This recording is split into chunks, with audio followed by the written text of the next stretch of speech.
So welcome everyone. This is May 1st is for Striking, an event by Puntorojo. Thank you so much for joining us.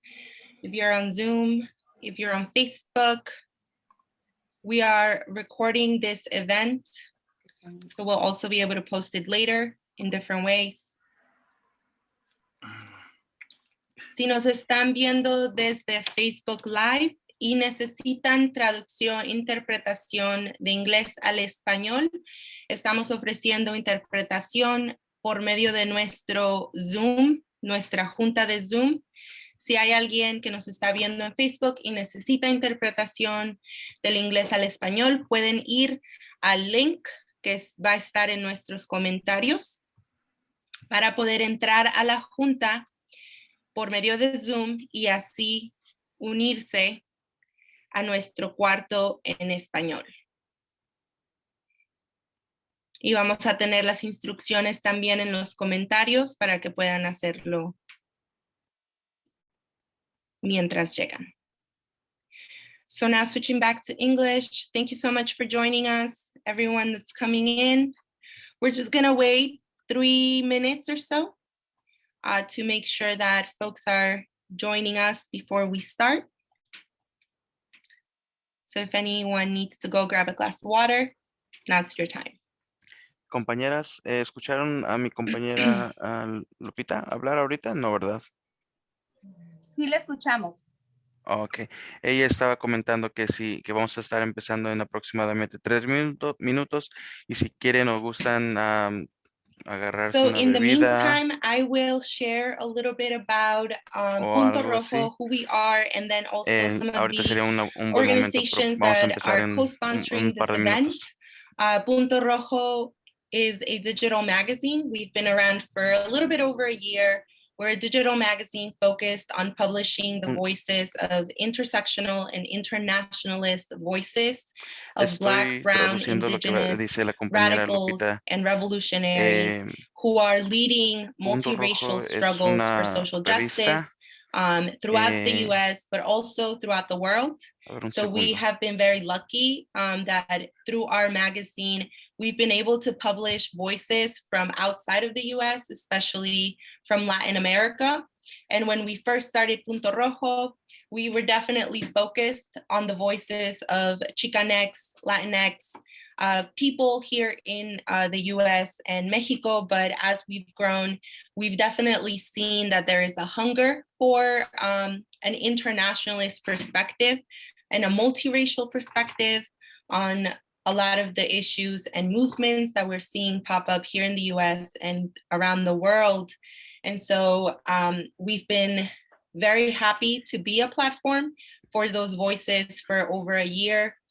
We come from a revolutionary tradition.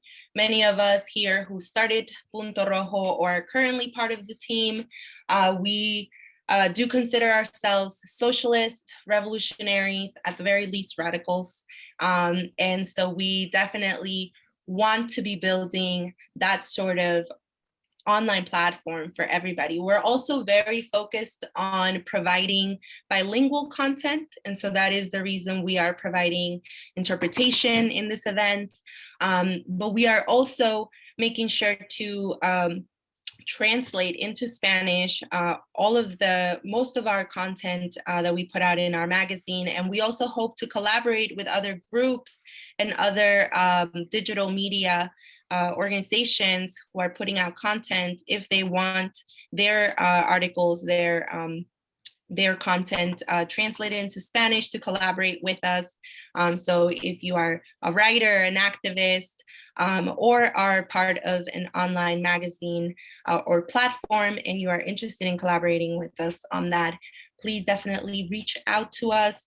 You can find us on social media, on Facebook and Instagram, just by searching Puntorojo Magazine. On Instagram, it's Puntorojo Mag.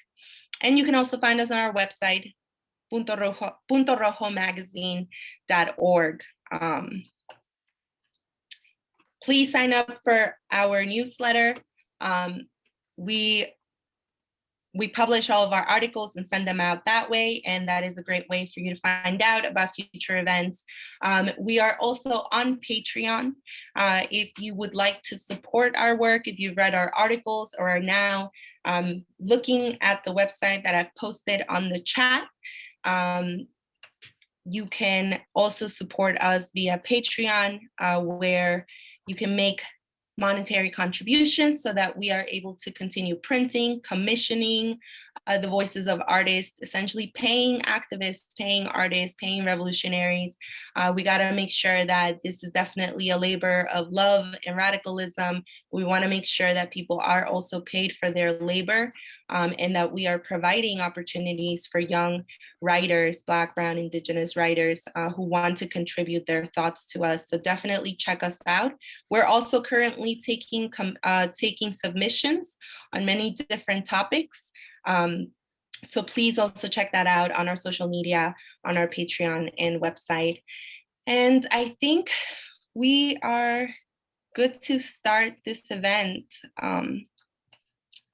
So again, if you're joining us on Facebook Live, si nos están viendo en Facebook Live y necesitan interpretación al español, por favor, únanse a nuestro link de nuestro evento en los comentarios para que puedan unirse a la junta de Zoom y recibir la interpretación.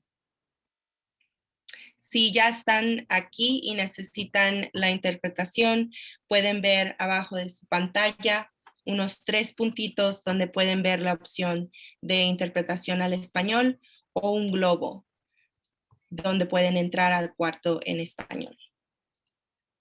All right, so with that, I think I said everything. If people have any comments or any questions, you can put it in the chat. But otherwise, we're just going to get started. So thank you again for joining us, everybody. This is an event that we wanted to put up. It is our first online event bringing together voices of different activists. And we thought that Mayday would be a great day to do it. And as you know, this is May 1st is for striking. We wanted to have a conversation with different activists throughout the US who have been using the strike or building towards strikes as a tactic for their struggles. So we do have here tenant union leaders. We have leaders in the farm workers' struggles in the West Coast that I'm going to introduce in a little bit. But we wanted to have this conversation because we as radicals know that there is a rich history of strikes as a tactic, strikes in order to have an economic impact. I'm so sorry to afectar. So I'm gonna pause real quick because I see some technical difficulties. Yeah, it looks like we're getting the Spanish translation. So yes, si están en el grupo de español y pueden oír lo que se está diciendo en inglés, lo que pueden hacer es ir al el globo de interpretación y elegir mute, que es apagar el audio original. So you can fix that. Great. Okay. So sorry, thank you. No worries, no worries. So yes, as I was saying, we definitely know that strikes are an important part of history of the way that change has been made on many different issues. And particularly we today are thinking a lot about May 1st, 2006, when we saw mega marches, a day without an immigrant, as it's known, mobilized thousands of immigrant workers throughout the US who were fighting anti-immigrant rhetoric and politics at that time. And between March 10th and May 1st of 2006, we actually had over 3 million people. El 1 de mayo, en el 2006, tuvimos más de 3 millones de personas. Steve Lay, real quick, if you are hearing the Spanish translation, if you're in the English room, you have to mute the original audio. I really appreciate people giving their thoughts on that. Thank you so much. So in 2006, we actually saw over 3 million people Entonces, go en out into the 2006 streets to fight anti-immigrant politics.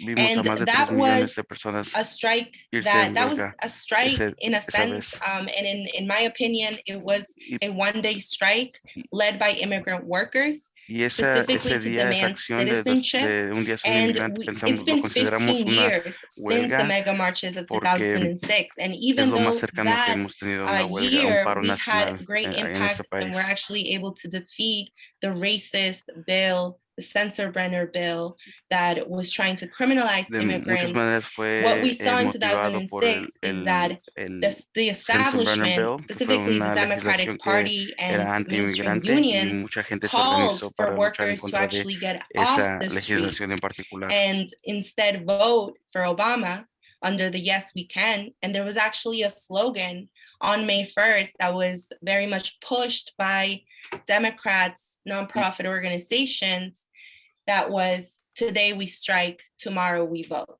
right? Hoy en huelga, mañana Quienes fueron votamos. Hoy marchamos, mañana votamos. And I think that was a pivotal moment in the immigrant rights struggles, because since then we've actually seen that there was a demobilization of immigrant workers, and that even though we were able to elect Obama at the time, we have not been able to see any of the promises that were put forward by the Democrats, which I think, in my opinion, was a tactic or a strategy to sort of repress immigrant workers who were starting to be organized on a mass scale. And so today, when we're talking about the strike, we obviously didn't have a strike in the US yesterday on May 1st. But what we are seeing is that immigrant workers, Black, Brown, Indigenous, and marginalized voices are still drawing from the tradition of strikes in many ways to continue to push for different demands. And so we are seeing tenants union using rent strikes, for example, to fight evictions throughout the pandemic. We are seeing farm workers use wildcat strikes in order to demand better conditions and also build the foundations for organizing into independent unions. And we're also seeing hunger strikes being used to push for different issues. Here in New York City, we actually had a hunger strike led by a dozen immigrant street vendors who were able to push for the lifting of permits and better safety and better enforcement, or rather a decrease in police enforcement against street vendors who are vending without a license. So we're definitely seeing different forms of strikes being used to continue to actually revitalize the immigrant rights movement and to mobilize immigrant workers. We've also seen mass mobilizations like Black Lives Matter. And I think that, for all of these mass mobilizations and strike efforts, there is a real effort to build the foundations of working class organization that is led by Black, Brown, Quizás and es una manera de Indigenous visualizar working cómo class es que people. se puede construir. So we're going to move on. el poder. I want to introduce our speakers. Thank you so much for being here with us today. Before I get that, this event, again, thank you so much to our co-sponsors, Tempest Collective, Rampant Magazine, Denver Communist, Working Class Heroes Radio, San Diego Tenants Union, the Seattle Revolutionary Socialist, and Revolutionary Socialist Network. Thank you so much for co-sponsoring this event, and please feel free to check them out if you're listening to us via Facebook. So we're gonna move on to the speakers today. We have Maria Sayago, and Lubia Mendoza, who are tenants leaders in the struggle for changes in the Mercado apartment complex in Barrio Logan in San Diego. We also have Zama, a member of the Amazonians United Chicagoland in Chicago, Illinois. We have Agustin Lopez, who's the president of Trabajadores Unidos por la Justicia in Yakima, Washington. And we also have Edgar Franks, from Familias Unidas por la Justicia, also in Yakima, Washington. So muchas gracias, compas, for being here. Thank you so much for being here. So if you wanna, if I mispronounce your name, my apologies. Please correct me. And if you wanna tell us a little bit more about yourself, please feel free to do so. So I guess I just wanna ask the first question, whoever wants to answer it. No pressure, just raise your hand, let me know who wants to answer this. But I guess I just want to know from all of your groups, if you can tell us a little bit more about the groups that you're a part of. To start, that would be great, and we can move on to the rest of the questions we have for you today.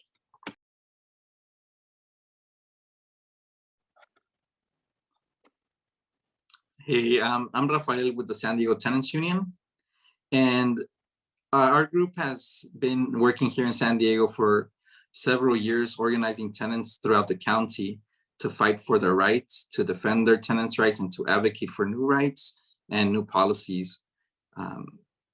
That's just a brief intro. Thank you.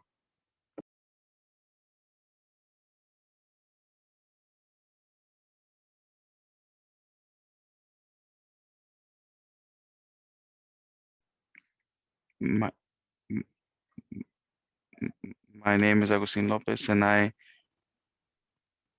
work with the Families for Justice. Sorry, Workers United for Justice.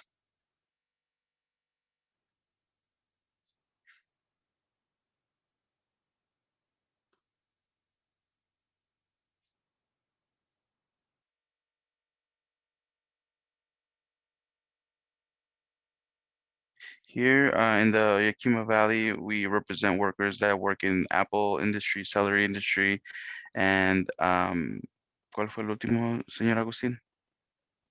Cherry industry.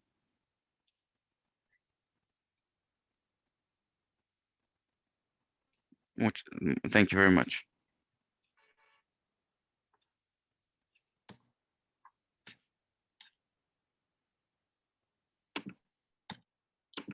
Sama, do you want to introduce yourself? Yeah, my name is Sama. I'm an Amazon worker in Chicago at a delivery station. And that means that we're the last place that the packages get to before they get sorted and then shipped out onto the vans that you see driving along the streets and getting the packages to your house. So I've been an Amazon worker for 4 years now, or almost 4 years. And I'm a member of our union called Amazonians United Chicagoland. We created this union ourselves as workers. It's not recognized by the government. It's not recognized by Amazon, but it is recognized by Amazon and the government because they've had to recognize us through the struggle that we've engaged in. We filed several unfair labor practice charges, etc. And I'm saying that that's where the government recognizes us. And then we've also, been organizing at work, and Amazon and their managers have definitely had to recognize us on several occasions and concede on several issues. So that's just a little of who I am, who we are. Thank you so much for that. María y Lubia, si se quieren introducir.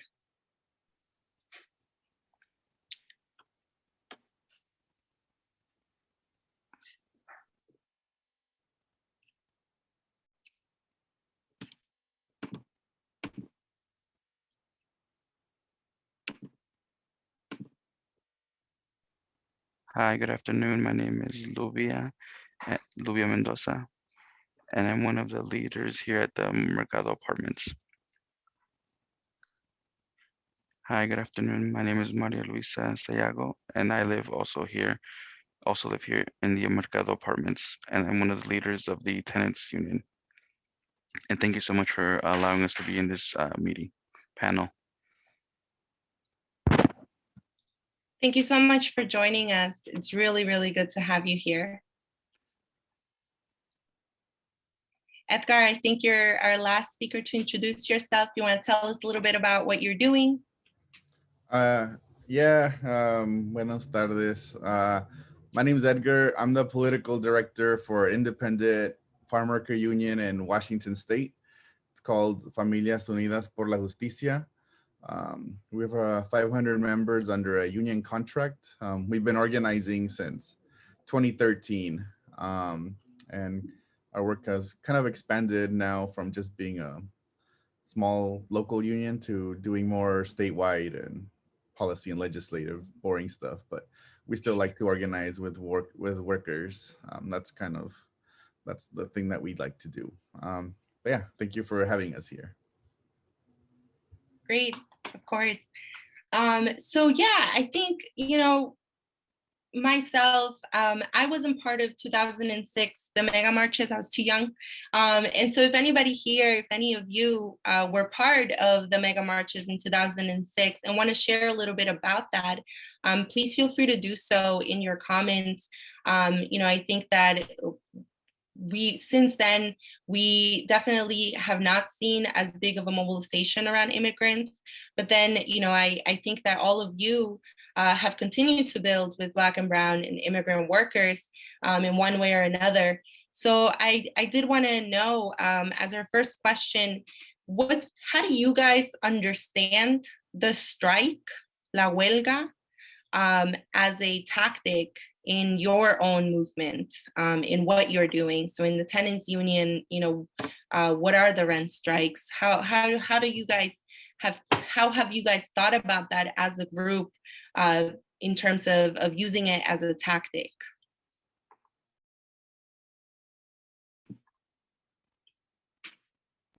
And we don't have an order here, so whoever wants to share first can go ahead. I can start off a little bit. I actually got involved around 2005, 2006. The mega marches really radicalized me in some very specific ways. And I think that learning from a lot of that and the other past actions of, revolutionaries in the past, we've taken a lot of those strategies and practices, and we've tried to implement them throughout the tenants union.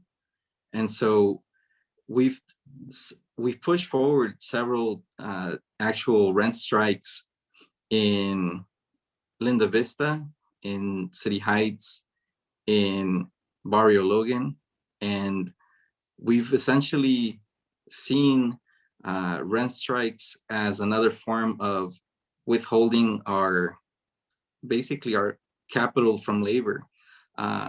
So when we're pushing forward for whether it be repairs or against abusive rent increases, we're always trying to make sure that the landlords understand that we're organized, that we're coming to the table as a tenants union or association, and we're bargaining from that position. And when we put forward a rent strike, it's because we've basically prepared all of the things and we've escalated all of the things necessary to be able to carry on a successful rent strike.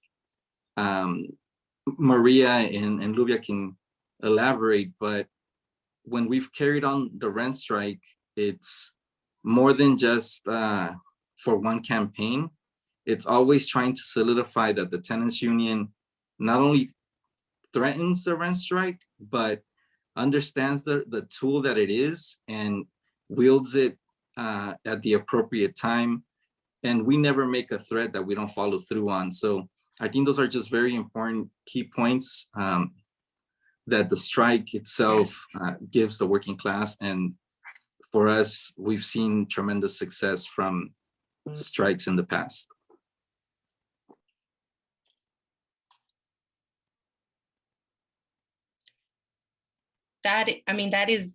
That's a great way to, I think, explain a lot of the different aspects of strikes, right? Which is essentially collective action, and how important it is for strikes to actually, if you call them, to actually go through with them.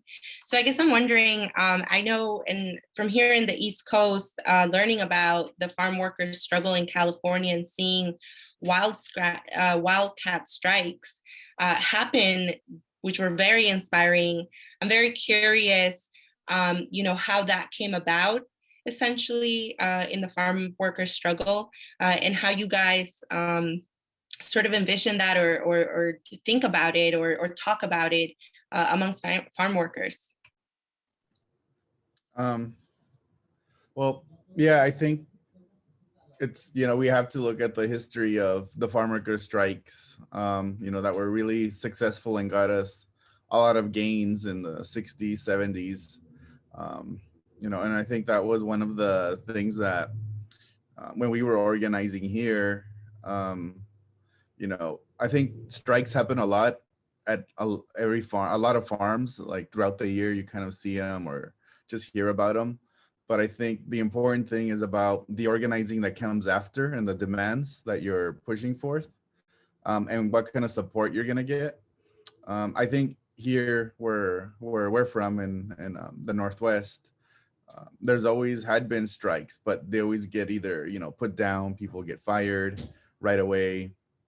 There's really no organizational support that really support farm worker organizing. There's a lot of like nonprofits and service-based organizations, but not many organizations that really go beyond just providing the services, which they're important, but to really address the needs of your workplace, you need organization and a long-term commitment.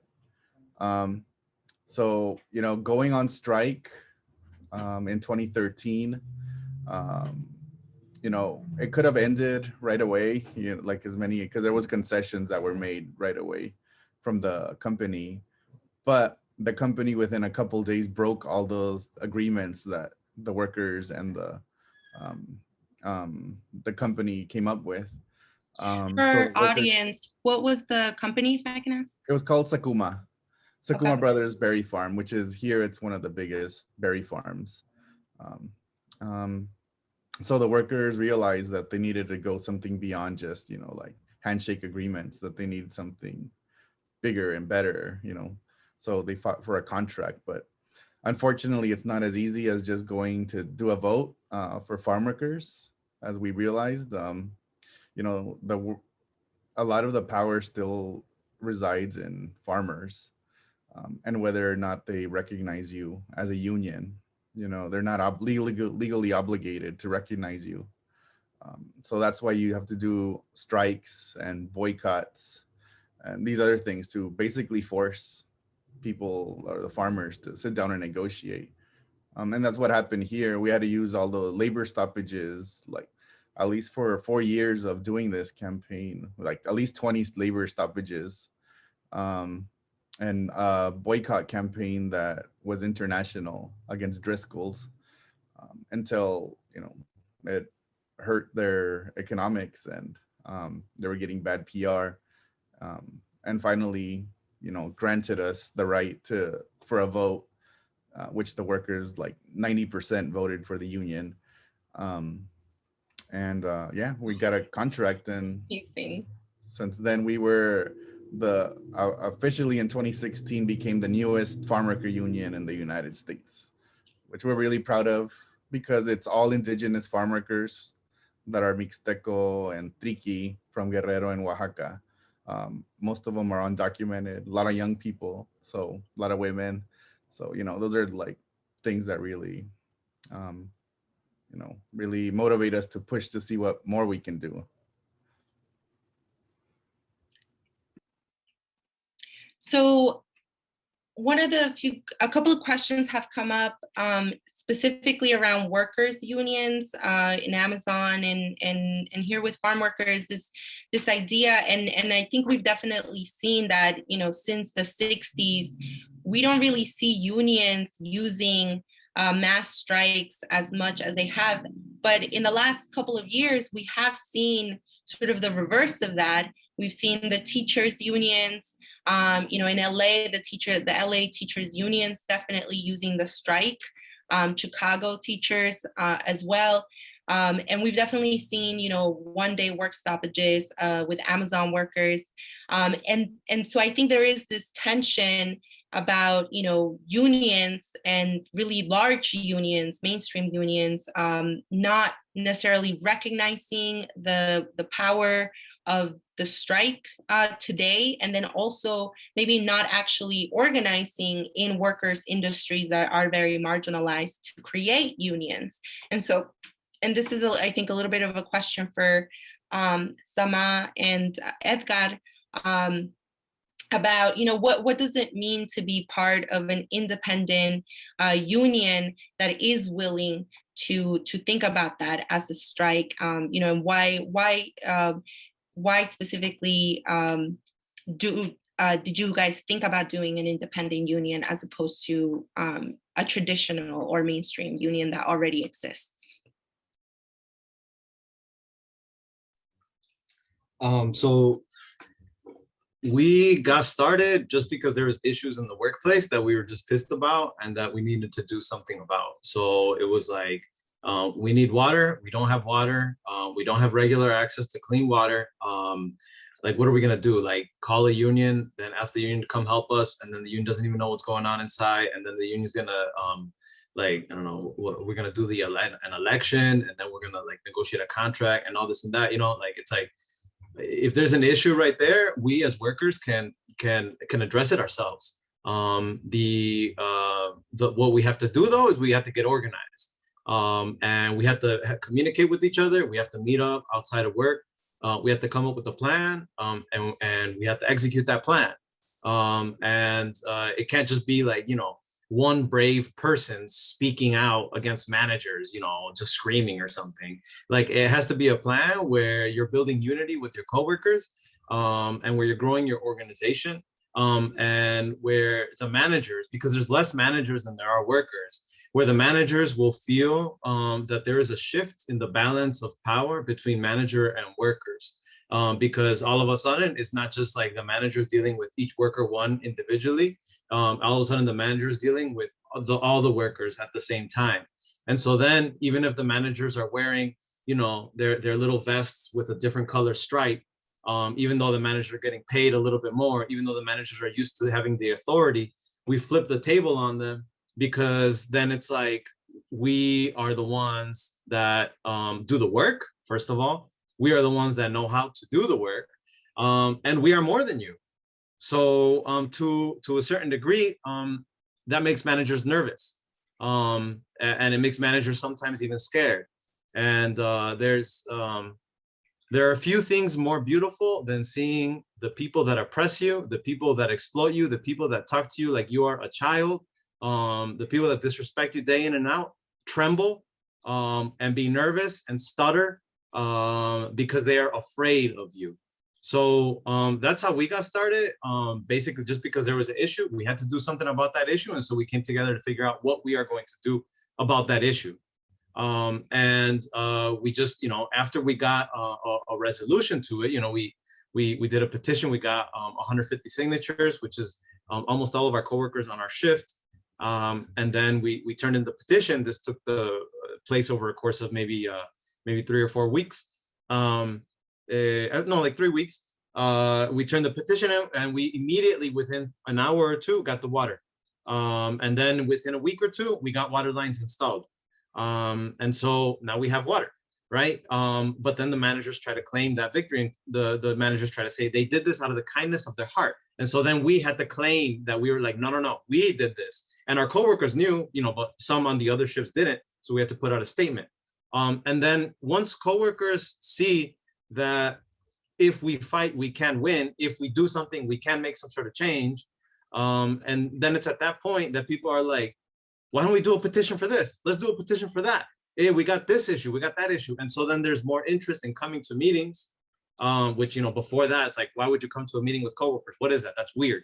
But now it's like, oh, okay, y'all talking about something that's important and y'all making some sort of change. So yeah, let's do it again. And so for us, it was just the process of doing it again and doing it again and doing it again, because there's never ending issues. And why we chose to do it ourselves and why we choose to be a union ourselves as workers is because that's the best way to do it. Unions are made by workers. Workers make unions. Many of the big unions, many of the big business unions that exist are not being led by workers. The unions do not have the democracy where workers are actually deciding how the unions operate, how the unions move, etc. So it's like, we don't want to be fighting up against our boss at Amazon, Jeff Bezos, and some union guy that just wants peace, you know, that just wants things to be friendly. We want us to be the ones that are like deciding our own fight. And so that's we think that we need more unions like this. And for Agustin, I know you're the president of Trabajadores Unidos, el sindicato. What do you have to say about this? Do you have any comments on how you were able to organize as well? Sí, yes.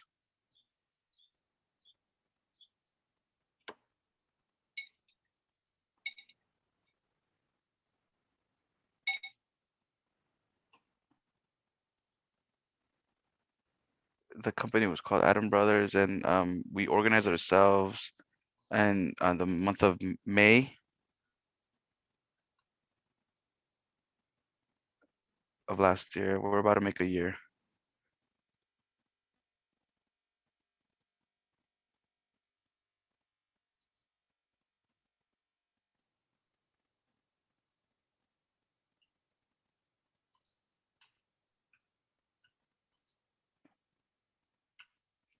The main grievance that we had was PPE.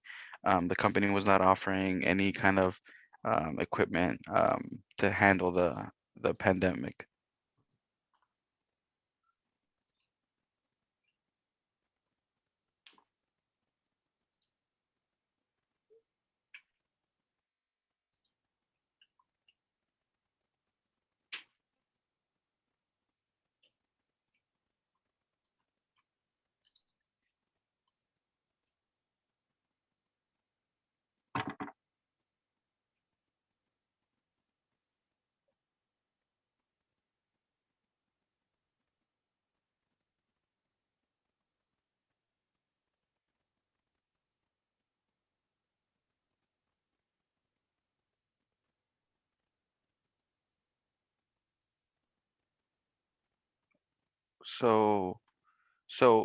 Discúlpame, señor Agustín.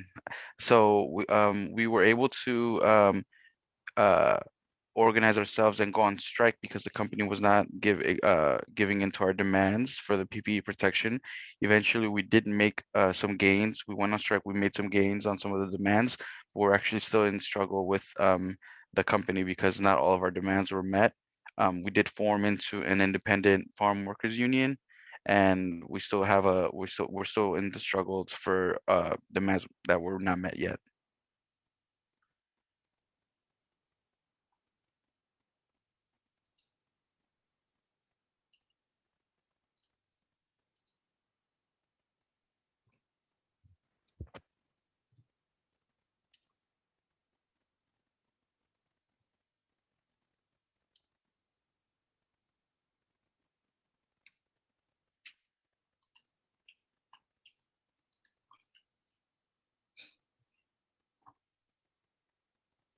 S-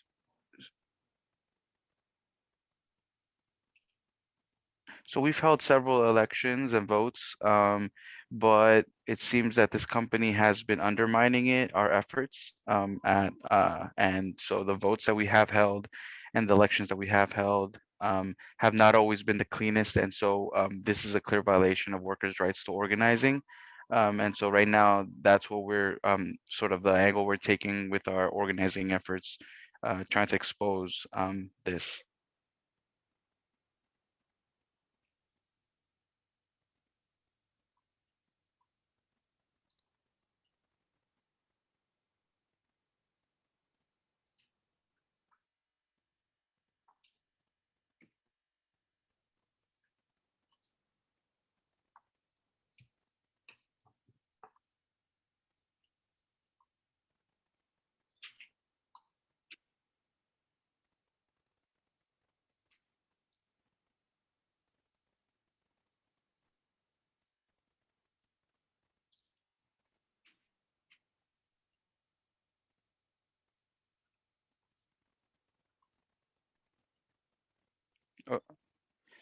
So yeah, so here in the Valley, there's a couple of these companies, and the tough thing is that they're very well organized. They have associations, and so they help each other out when workers are going on strike or organizing.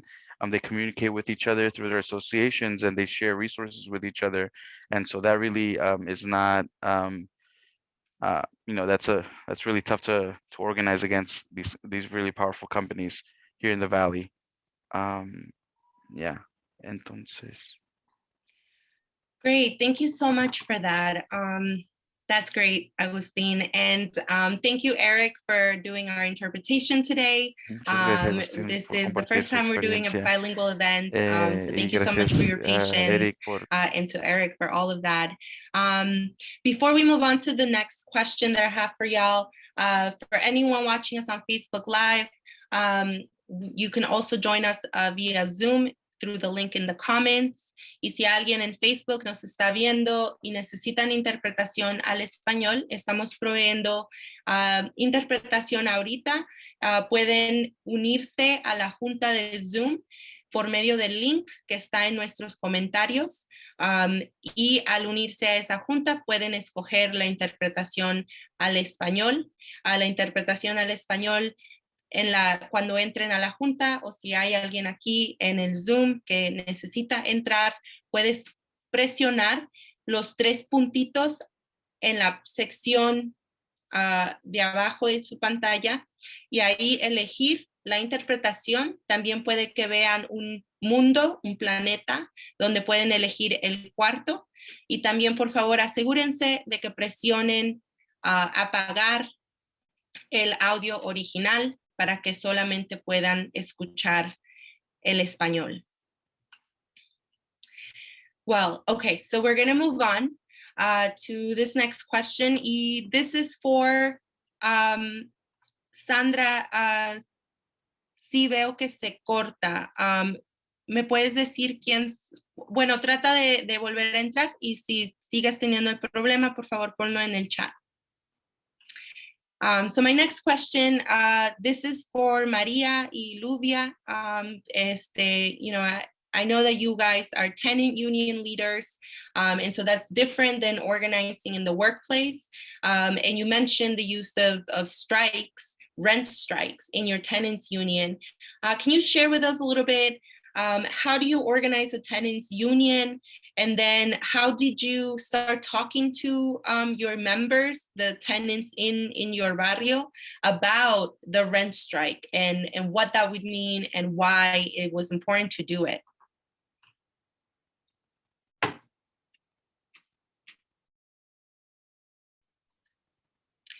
Oh, it seems we might have actually lost Maria and Luvia. They might be trying to come back. I believe they are the ones that are coming back in. Yes, they were Okay. using Sandra's Got device. Got it. Thank you for that. So why don't we move to a different question? So there's, you guys have spoken about what it meant to actually talk to each other. So, we've definitely saw throughout the pandemic that it sort of pushed a lot of people to organize for different things. So the PPE, I know the Amazon workers were also definitely struggling about that. And so I do think that there's a way in which crisis and really harsh conditions push people inevitably to organize and to use the strike as a way of making demands. But I also think that they can't just happen. And as people have mentioned, it really takes building organization. But even that, when we talk about the political being personal, we know that it takes trust and it takes relationship to be able to organize a strike or a union in any way. I guess I'm wondering, what are your thoughts on building trust amongst union members and how to continue to bring politics into that, to politicize people who, most workers, most tenants, if they've never been part of a union or a strike or been political in some way, that can be a very big jump. So I just want to know, what thoughts can you share, especially for younger folks, for folks who are not organizing in their workplace right now? What is that process of building trust, and what are your thoughts on that?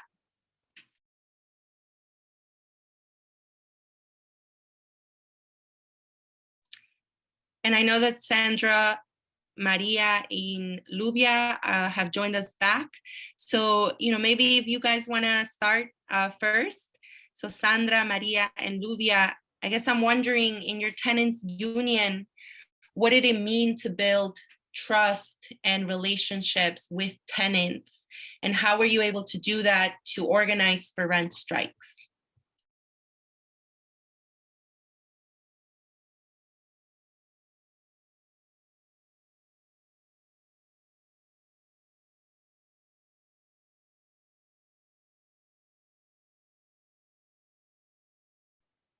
Well, first of all, or again, my name is Lluvia Mendoza. I've been living here in Mercado Apartments for maybe about 25 years here in these apartment complexes.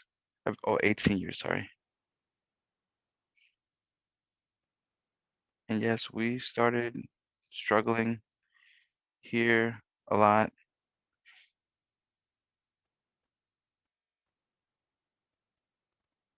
Well, En el 92, 93, cuando ya finalmente se decidieron, fincaron estos apartamentos. Y empezamos con unas rentas, pues sí, bajas, porque se supone que son de bajos ingresos, para ayudar a la comunidad, para ayudar a todos los residentes de aquí de Barrio Logan. Y estábamos muy felices, muy emocionados, ¿verdad? Tratando de apoyar a los dueños. Reunimos muchas firmas. Recuerdo que mi niño, el más pequeño en aquel entonces, estaba pequeñito con una carriolita. Ahora ya mi muchacho tiene 28 años, ¿verdad? Entonces, nos pasábamos noches enteras hasta con velas aquí alumbrándonos para que nos ayudaran y se fincara esto para bajos ingresos, porque somos una comunidad pues muy necesitada de una vivienda digna. Estábamos cansados de vivir en lugares donde pues las rentas eran muy altas y todo, y cuando nos ofrecieron este lugar que iba a ser para las viviendas de bajos ingresos, pues toda la comunidad se levantó, estábamos felices, juntamos muchas firmas, ayudamos a los dueños que les dieran este terreno para fincar estos apartamentos mercado. Gracias a Dios se logró el propósito con la ayuda de toda la comunidad. Estábamos involucrados con Barrio Logan, con varias asociaciones que apoyaron la causa. Hoy en día, pues seguimos aquí, bendito Dios, pero ahora estamos luchando porque no nos desalojen, porque no nos saquen de aquí, porque pues la renta está muy cara y nos dieron un incremento o un aumento de renta que nos avisaron en el 2019. En diciembre nos mandaron una notificación diciendo que se iba a subir las rentas a cada persona. No sé cómo lo trabajaron, pero a mí me tocó casi el 25 o el 30%, que me iban a subir un $364 de renta, ¿verdad? Entonces, en esto, cuando ellos nos mandaron este aviso, fue en diciembre que iba a empezar el aumento en marzo. Compañera Lluvia, voy a tratar de traducir un poco de lo que ha dicho Claro. a los compañeros, porque Ay, Dios mío. Put them in the comments and we can start taking them up and actually just ask the speakers directly.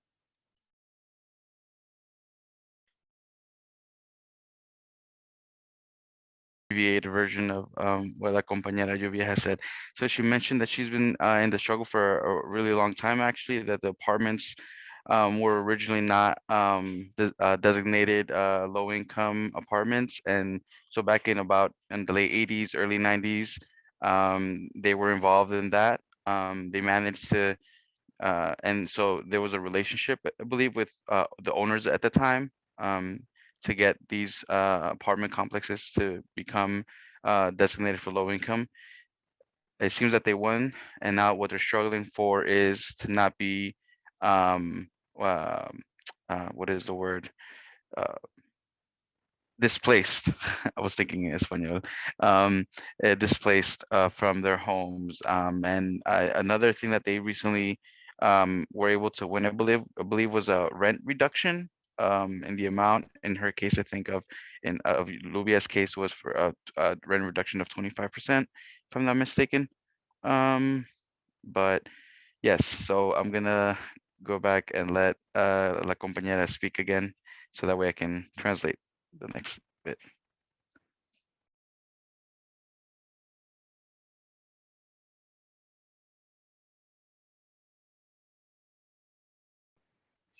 Bueno, entonces a través de todo eso nos quedamos que en diciembre nos mandaron la nota avisando que iban a subir el aumento de la renta, ¿verdad? Basado en todo eso, nosotros desde enero en el 2019, 2020, contactamos, gracias a Dios, nos estábamos reuniendo un pequeño grupo aquí porque nos levantamos en huelga, porque no estábamos de acuerdo con el aumento de la renta.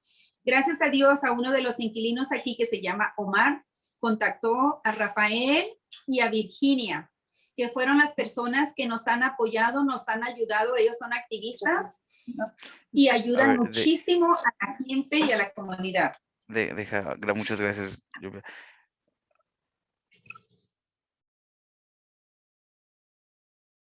So it looks like they were raising the rent about 25%, and that's what they're fighting against right now. So back in 2019, December, that's when they introduced these rent hikes. And then around January, February of 2020, they got in touch with the San Diego Tenants Union, or with Rafael and Veronica, I believe was the second person's name. And that's what their struggle is at the moment.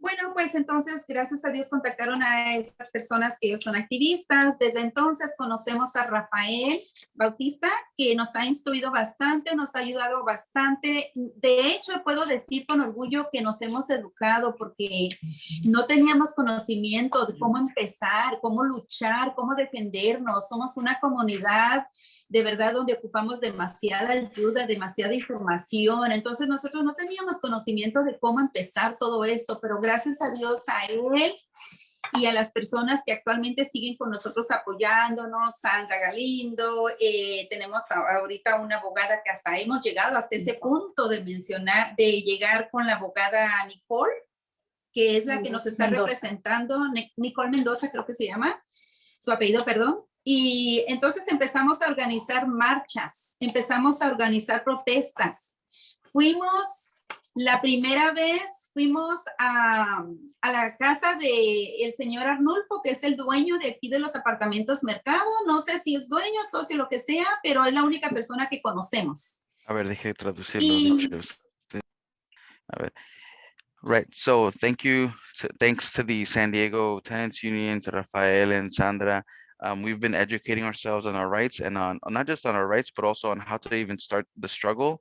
So when we got in touch with these activists, which are Rafael and Sandra, they have helped us a lot. One of the first actions that we did was we actually organized a march. We marched to a man named Arnulfo. I don't know if he's one of the associates or the only owner of the apartment complex, but that was one of the first actions that we did.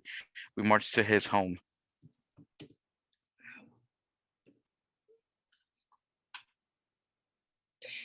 Thank you so much for sharing that. Thank you so much for sharing that. We've definitely, here in the East Coast in New York, we've actually also seen nosotros aquí en la costa este, en Nueva York, también hemos visto los sindicatos de inquilinos formarse. Needed for tenants to organize, and I think that many of you have spoken about the ways that you really organize out of need because of just the harsh conditions you're facing, especially during the pandemic, and how much the politicizing almost happens when you come up against the boss or the landlord or even the politicians who at times refuse to intervene, refuse to act, you know, on these issues. For example, when it comes to gig workers, deliveristas, street vendors, you know, we're seeing a lot of marginalized workforces that were impacted in many ways, where politicians could actually act to intervene. But we definitely see that even throughout the pandemic, there was just so much inaction. And I think it goes back to what Sama was mentioning, that, you know, at the end of the day, it really comes from trying to, from realizing that people in a Y muchos de los obreros inquilinos están dándose cuenta que case show the impact, the economic impact, and the workplace impact that they have. So that these have all been really great perspectives. I just want to open it up to see if there's any questions from anyone on Zoom here who joined us, or anyone on Facebook. If there's any questions that you have for the speakers, and then if not, we can continue to have a conversation. Definitely feel free to put your thoughts on the chat as well. But if you do want to share, you know, we definitely, don't be shy, unmute yourself.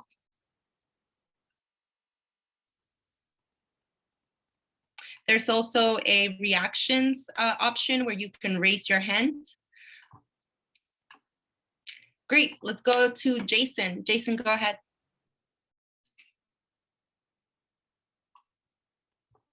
You're still on mute, but I think Justin can, go ahead.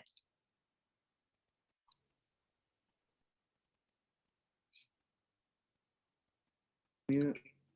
There you go, Jason. Okay. Hey, comrades, thank you so much. That was fantastic. Really inspiring to hear about these fights and victories, and I particularly like some of the framing that was going around, or I don't know what Zalma said in particular. Like, there's no better feeling than having the bosses up against the ropes, or I don't know exactly what you said. You know, having your people that have been pushing you around suddenly scared of you. You know, and I love that. So sorry, I already kind of put this in the chat, but y'all talk like my kind of class warriors, and I'm just wondering if you're socialists, if some of the people that you're working with are socialists. And if you've are applying those ideas, like when we talk about the strike, you know, because a lot of us are not so connected to struggle, and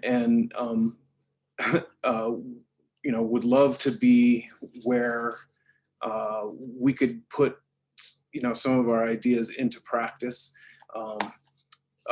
And you're right there. So anyway, just wondering about that, and thank you so much for what y'all are doing.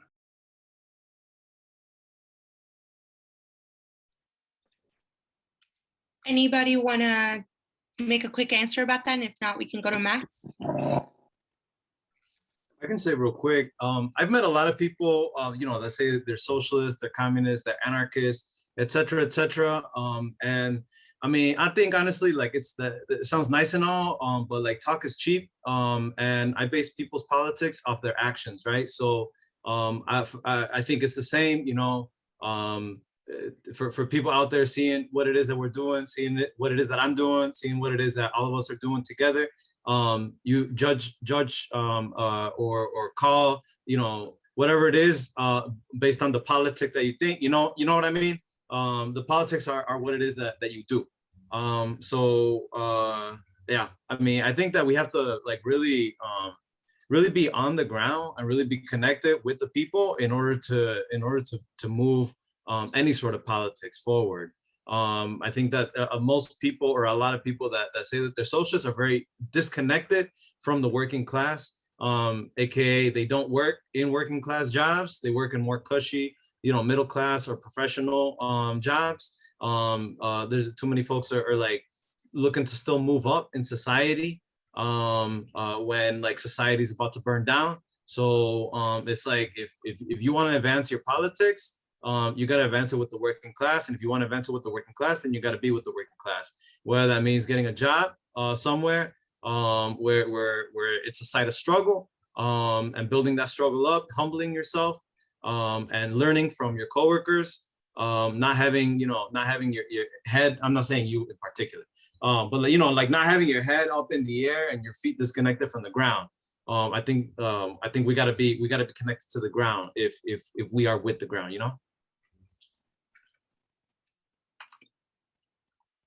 I feel that.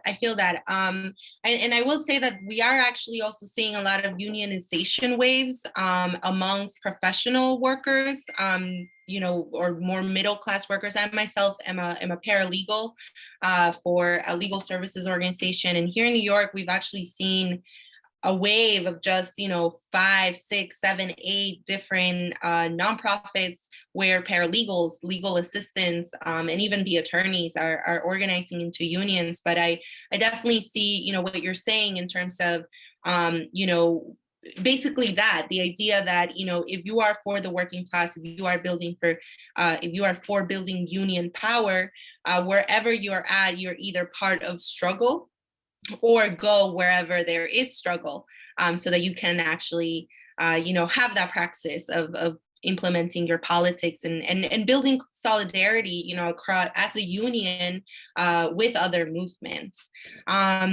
So thank you so much for that. I see Max here. Max, do you want to share your thoughts or questions? Yeah. So I am not super familiar with unions, as I think a lot of people aren't. So I was wondering if you or whoever could tell me kind of like just tell me more about the process of like unionizing when it's not under like a official union or under like a union rep. And if both people in doing labor unions and doing tenant unions could speak to that, that would be awesome. But some things that I'm just wondering is like, how does one get that started? How do you, what protections do you have? How do you enforce those protections when you don't have like a lawyer at your disposal? So on and so on. Yeah, I wouldn't mind taking some of that on. I also wanted to talk to the previous question. I'm a communist, and the organizers that are most involved in the tenants union are socialists and anarchists as well. So we think that it is very important to have a principled perspective and ideology on how we're organizing, how we're moving forward, and what we're actually striving for or trying to advance. When we're trying to organize and we're helping organize the community and the tenants associations into parts of the union, it's because we want the community to be empowered to make decisions, to understand the democratic process, and how to impact it. So when we're talking about the tenants association or the tenants union, when we're talking about tenants, a group of people coming together, discussing their grievances, their issues. It could be the rent increases. It could be, notices to vacate, like we recently experienced in San Marcos. But in general, we're talking about coming together to bargain about some type of position. And that's what I think most of all the workers union or a tenants union does. But when it's infused with a political ideology and political principles, then you can truly advance not only the campaign that you're pushing, but the policy and shift the paradigm of the conversation. So we're not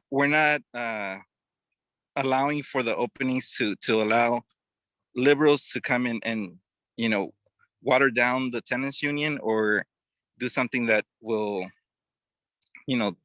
demoralize or deviate the work. What we're trying to make sure is that there's a principled position that we can always work from, so that the tenants don't have any confusion that, this is a movement for workers' rights, that while empowering themselves in their home, they can empower themselves in their workplace, they can empower themselves against the police, they can empower themselves against ICE, because we also ingrain cop watching, and maybe some of our other members can add to some of the work being done in the community to make sure that the tenants and the community is protected, but not by the police. That's just some of what I think our work entails, and what we like to make sure tenants understand, so that they have something that they can work off of in the future, because that's the point, that we want to make sure that we're always ready and protected.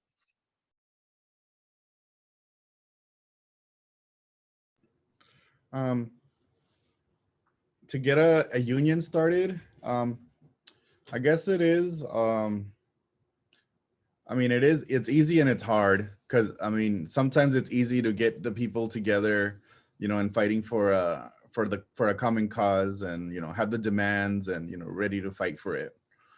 It's all the other stuff, the little legal, the tedious work, that's really hard. And if you're not a labor law expert, it's really hard to manage. And that was one of our greatest challenges. At first we did reach out to other established unions with resources and staff and all that, but all of them turned down the union because, whatever, they didn't have organizers or resources, or were on other campaigns. And that's what motivated us to just go an independent route. Then they're like, well, then nobody's going to help us. Then, we don't want to stop organizing. So, we want a union. So that's why we went to the independent route, which is, it's difficult, but the payoff is way better, because the members get to determine the direction of the union, and the decisions are coming straight from the membership, and not from somebody that's not even a farm worker, say. All this we set it up for all the e-board, executive board, and the committee, and the president, vice president, all the elected officials are also farm workers. So there is nobody that's like a professional somewhere else trying to run the union, if they're not a farm worker. So learning, filing for NLRB recognition is really hard. And then you have to go through this long process of gathering signatures, validating signatures, disputing signatures. And then the campaign to unionize, it's really set up for the workers to not win, because it gives so much time for the employer to bring in union busters and start their anti-union campaign, captive meetings, giving out gift cards, carne asadas all of a sudden, and people getting merch and getting treated better all of a sudden. So it's really within 3 or 4 months, the employer can do away and chip away at all the energy that had been moved up, say if there was a strike, or just an event that was really motivating people to get out and organize. And that's kind of I think the NLRB is really not really in favor of workers. That's been our experience. And Agustin from Trabajadores Unidos, we were with them through that whole process. So we saw how thousands of people were all for unionizing, and then within 2 or 3 weeks, everybody was turned around again and basically scared into voting against the union, or not being affiliated, or even wanting to relate to the union or talk to the organizers anymore. So, but again, all of that can be beaten with just solid organizing and knowing your people. So yeah, that's kind of been our experience here. And there was sort of an added question by Max about, with all the pros and cons, whether official or independent unions are the best way to go. And obviously you're all independent unions, so you may already have made up your mind around that, but if you can share a little bit. And I think Edgar did share some of the ways in which being independent is maybe because of all the obstacles that there are. But if there's anyone else, so see Edgar, if you want to add on to that, please do so. Yeah, I can add a little bit. So Familias Unidas is a farm worker, or it's a farm worker union. In any other circumstance, we would have not helped the Trabajadores Unidos, because they're considered a different sector. They're in processing, which fall under National Labor Relation Board. They have like a whole different set of rules for them and farm workers. But because, there are people, they were all immigrants and Mexican folks for the most part. And there's so few, unions that have, that kind of understanding of the community. They reached out to us, and we could have said like, well, that's not our sector. Go talk to, the Teamsters or the UFCW or some other union. But I think they already had tried that and it wasn't working. So, they went a different route.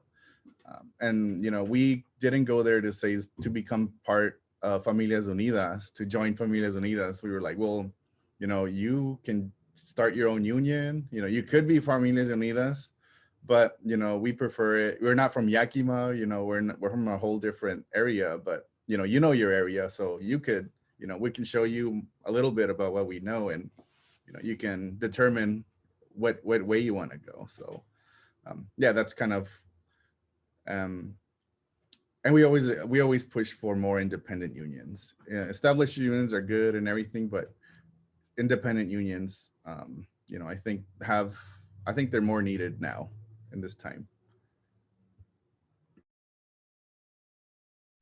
I would agree with that. I would definitely agree with that. And here in New York, just to bring that perspective in, delivery workers, which are mostly undocumented, mostly Central American, Indigenous, Black and Brown workers, they've also, because of their immigration status, and I think for a lot of workers in many industries who are undocumented, because of their legal status, they're almost turned away by unions and not organized. And so here in New York, we've seen, the deliverista workers actually form their own union as well, with the help of a Workers' Justice Project. And they've definitely been supported by SEIU here in New York, but they're not necessarily being organized within a union with SEIU. I think that they've had to maintain their independent union because they're independent contractors, and also because of their legal status, but really because of the hesitancy of the unions to actually deal with those obstacles. Thank you so much for that, Edgar. So I see a question here on the chat for Sama, but I do know that Maria would like to add something to this. So let's go to Maria, and then we can take on the other question.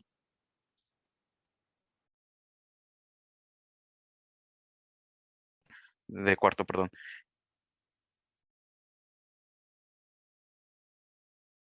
María, un favorcito, María, voy a tratar de traducir casi de inmediato, entonces vamos como frase por frase para que pueda hacer más efectivo.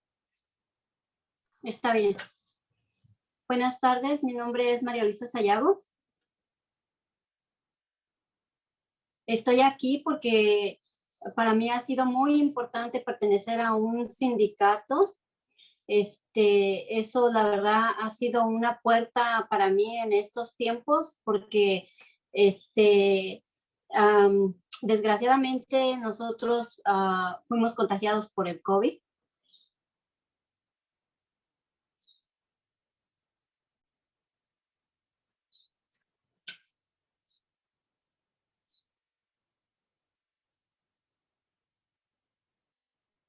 Here.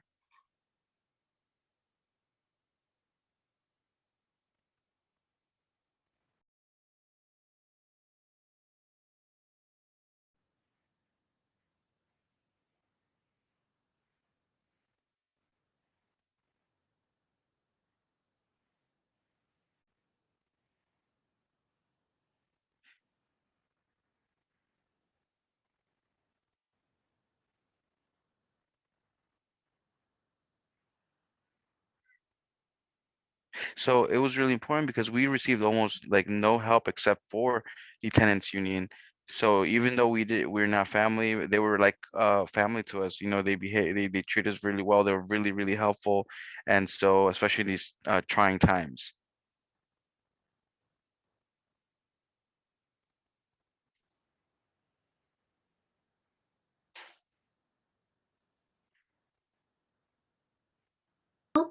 He aprendido a conocer mis derechos como ser humano, como inquilino,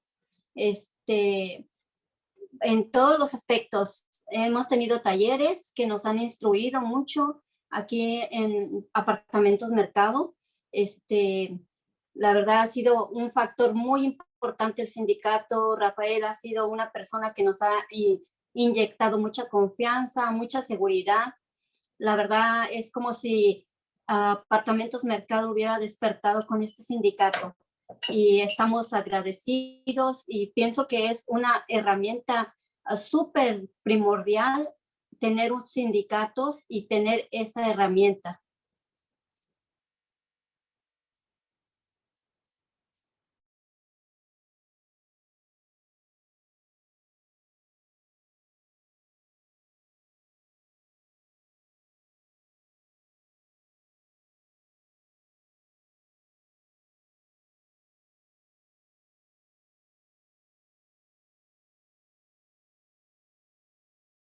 From being this was my first time. This is the first time I've ever been a member of a union of any type, and it's been really important, super helpful to have them as support here. It's almost as if the our apartment complex has just sort of like woken up because we're in constant touch with each other.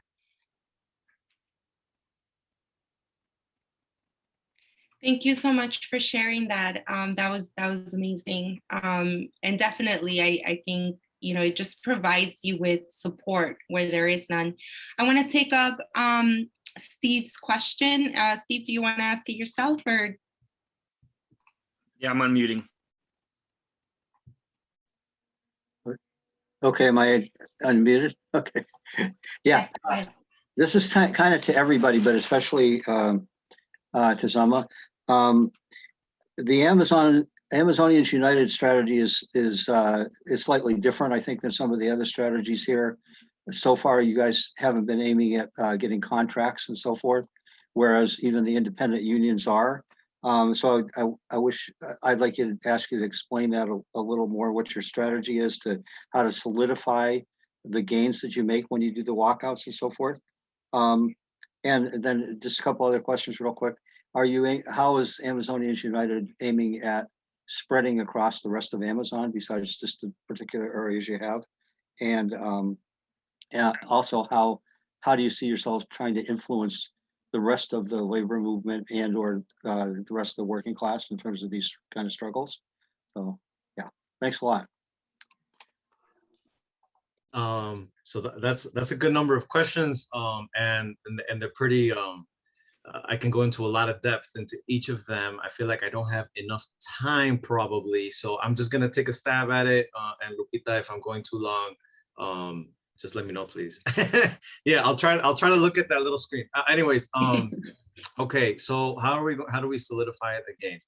So first of all, aiming for a contract, aiming for an NLRB election at Amazon simply is not going to work. That's a failed strategy. We saw it in Bessemer.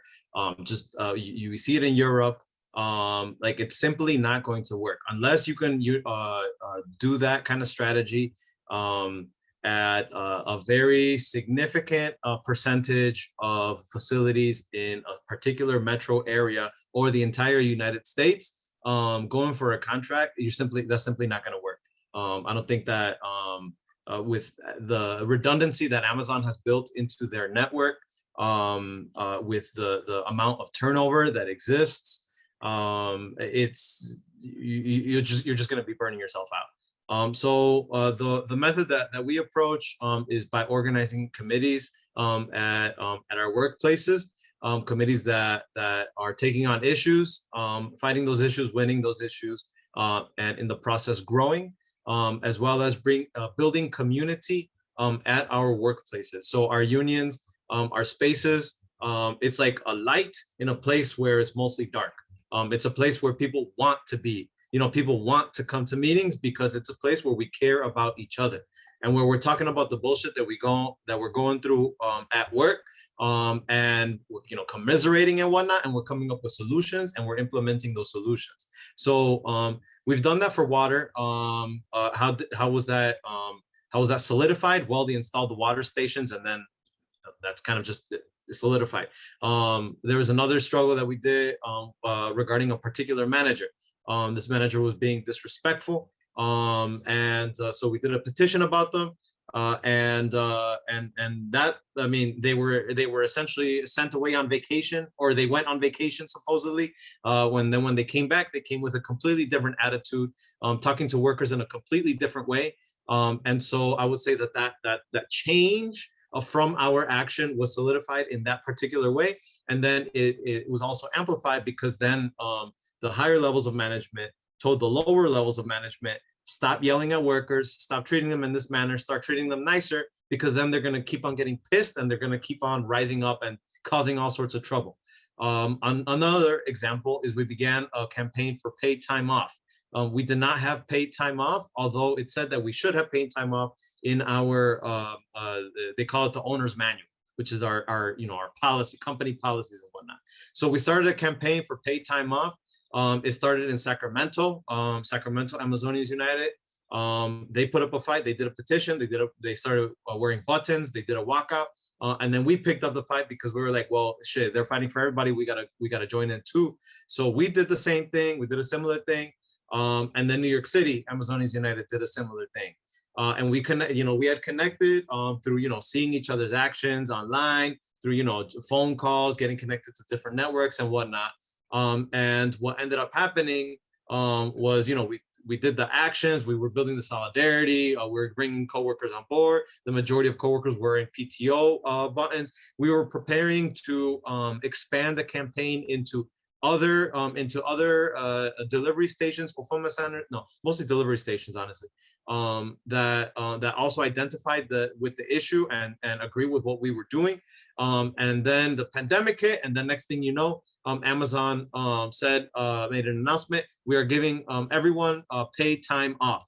And so it wasn't a written agreement between Amazonians United and Amazon. However, we got it. Why? Because they want to take the wind out of our sails. They want they don't want their workers to be angry and pissed and causing trouble. They want things to operate smoothly. And so how we kind of like institutionalize our wins is basically by building working class power. You can build working class power and get contracts and get good contracts, or maybe even get shitty contracts. But like with the contract method, it's like you're depending upon the working class power to enforce it and the organization to enforce it. However, over time, I think it becomes that you're more so relying on the legal system, on the government to enforce the contract. And if there's what's it called, violations, you go through some semi-legal processes, etc. to what's it called, to enforce it or whatever. What we are saying is we can build that working class power, and then if we win something, Amazon will not want to take it away, because that means that they're going to piss a lot of us off, and it's going to end up being worse off for them, and it's going to be even better for us. I mean, the conditions will be worse because they took something away, but if you take something away from people that already have something, that's going to make them more pissed, and it's going to make them want to do more, or it's going to, if you're there, if you're organizing in a good way, and if you're able to kind of like direct that energy. So I don't know, that's my attempt, I guess, at one question. Thank you so much for that. No, comrades, I was not able to translate about half of what was said. Sorry, I couldn't keep up. My apologies. Eric, go ahead and in the Spanish room, go ahead and do that now. I'm just gonna make a couple of announcements about wrapping up, but you can go ahead and continue interpreting for them. Thank you.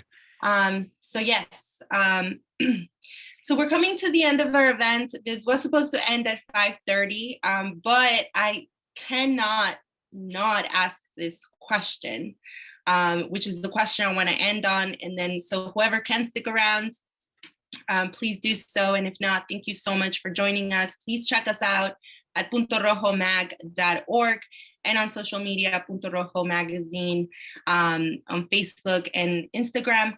And please, please do support the organizations and co-sponsors that were here today. Again, that's Tempest Collective, Rampant Magazine, Denver Communist, Working Class Heroes Radio, San Diego Tenants Union, the Seattle Revolutionary Socialists, and the Revolutionary Socialist Network. Thank you so much again for joining us today.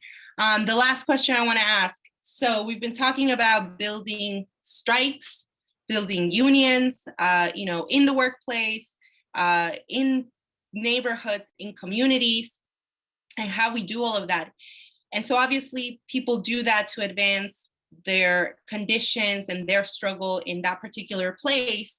But I want to know, we're also seeing a lot of social unrest, especially when it comes to race, identity, and politics. The Black Lives Matter movement definitely pushed forward a lot of demands. And so I guess I'm wondering, how do you in your group, and people brought in the educational aspect of building a union and building politics within and relationships within those unions. My last question is, how do you also connect your struggles and with your members with struggles that are happening outside? And so one example, and I think that as mass movements, there is a way that you can see mass strikes for racial justice, for immigrant rights. And I know that there's a Cosecha person here joining us on Zoom. And yesterday, Cosecha actually led an action in DC. And one of their slogans that I saw was actually hasta la huelga, which I think is a very optimistic slogan, a very optimistic idea to bring back, in the immigrant rights movement, right? That there's hasta la victoria, to victory, and there's also hasta la huelga, to build for a strike when it comes for, in this case, for immigrant rights. But I guess my question going back to that is, how do you build an intersectional union that is also connecting to racial justice, gender justice, and other struggles, outside of sort of that immediate union struggle?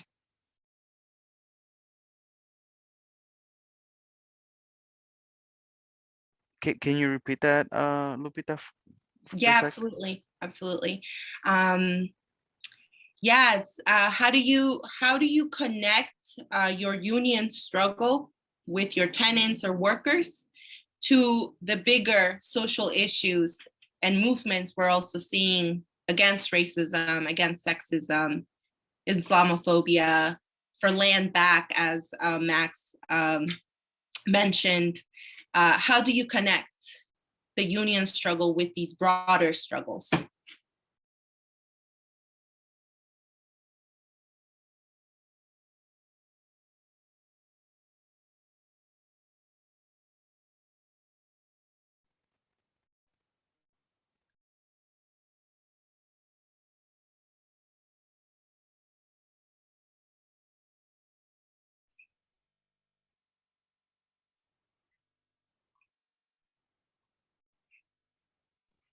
I think we're all still figuring out, so that's why we're quiet. No, I'm just joking. But somebody go. Yeah, I go already ahead. talked a lot. Well, I know for our union, we know that this is bigger than just winning contracts, because there's got to be more than just winning contracts, and that's all we do, just administer. And because the members are at so many intersections, whether it be immigrants or indigenous people, people that had their land stolen. There's so much, intersections that are part of the lives of our members. So the union tries to get involved in the ways, in the other the fights for justice, So, we've been doing stuff around climate change and climate justice, environmental justice, whether it be like, you know, supporting frontline communities. You know, even like legislation. We opposed like a bad cap and trade bill here. You know, fighting for amnesty for immigrants and opposing bad legislation as well, like the Farm Workforce Modernization Act, which we think is not good. So, you know, just finding ways that we can plug in, using the, you know, our whatever, you know, capacity we have to support other movements that are emerging or that have been going. So going anywhere we're invited and just kind of just show support anyway, marching or picket lines, you know, anything that we can do as a union, we want to give it back, because I know there was a lot of other movements that supported us when we were out, during the time we were out in the campaign. So, you know, now that we got our goal, which was the contract and all that, but you know, we want to do more than that. We want to be more supportive, and not just become a business union. Maria and Luvia, si quieren compartir, if you want to share, you know, any thoughts on that. Rafael shared some really good comments here on the chat, you know, that in their San Diego Tenants Union, they discuss different issues and put it in a class context. Most of their members are immigrants, and they have a sense of what exploitation is. And so it's about putting that in perspective, you know, that is both a race and class issue. So I think that's great. Maria and Luvia, do you have any comments? And if not, we can move on.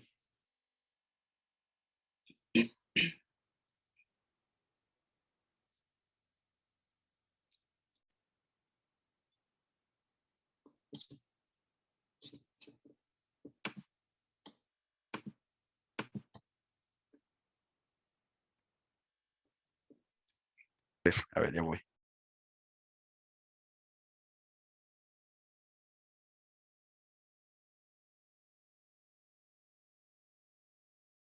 Esperanza, esto funciona, ¿ok?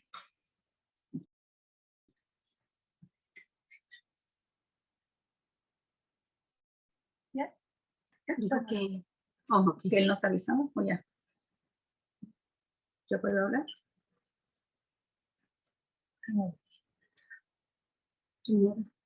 ¿Ya pueden iniciar?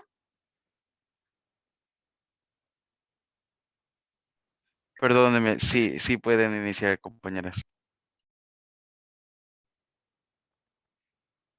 Último es, en mi experiencia de año y medio casi con el sindicato de Unión de Inquilinos, estamos muy agradecidos y de verdad hay mucha información y hay esperanza. No se desanimen, sigan adelante, sigan luchando. De verdad, a veces uno se siente que no se puede. Sí se puede, compañeros. Sigamos adelante. Esa es mi experiencia. María. Sí, yo también estoy agradecida con el sindicato de inquilinos porque ha sido un apoyo fundamental en nuestras vidas. No solamente en mi vida, sino en todos los personas de los inquilinos de apartamentos mercados. Hemos dado paso por paso, hemos aprendido, por decir como un bebé, nos ha estado guiando Rafael Bautista en ese caminar, y solamente les quiero decir que se puede cuando estamos unidos, estamos enfocados y tenemos la fuerza y la voluntad para hacerlo. Muchísimas gracias por invitarnos. Es un placer estar aquí.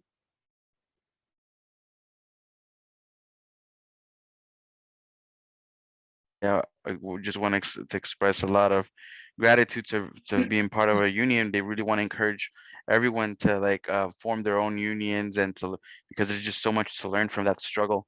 Whether it's a tenants union or a union for your workplace, and we're really grateful for all of the support that we've received from our tenants union. Got it. Thank you so much for that.